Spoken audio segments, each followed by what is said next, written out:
All right, welcome to Top of the Viaduct. That's our place this week.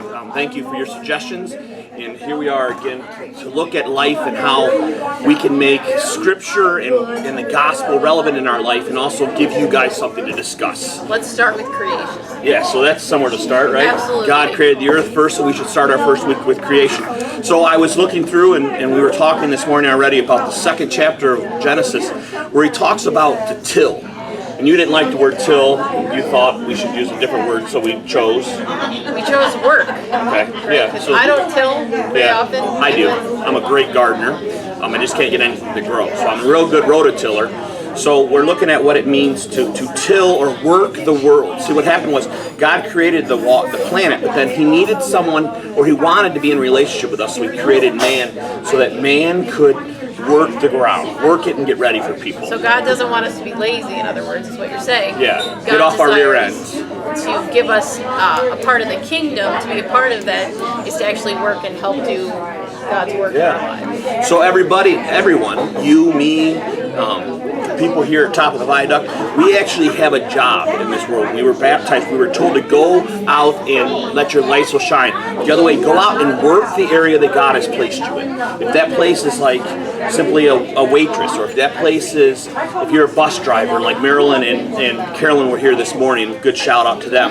But how do you work that area to prepare it to receive God's grace? Because if it's not worked, God's grace won't be understood, sort of. So, do you have an example of anybody at your church doing anything like that? I do. Actually, today is a friend of mine, Karen's first day where she's working with mentally handicapped adults. And she's using her gift of patience and care and love and creativity to work with these individuals, and it's her God-given passion, and I can't wait to see how she grows in through the experience. Yeah, that's a great example. Ours is with God Work Our Hands Sunday. We have a couple people going to nursing homes, and we're not really beating them over the head with a Bible saying you have to believe in God.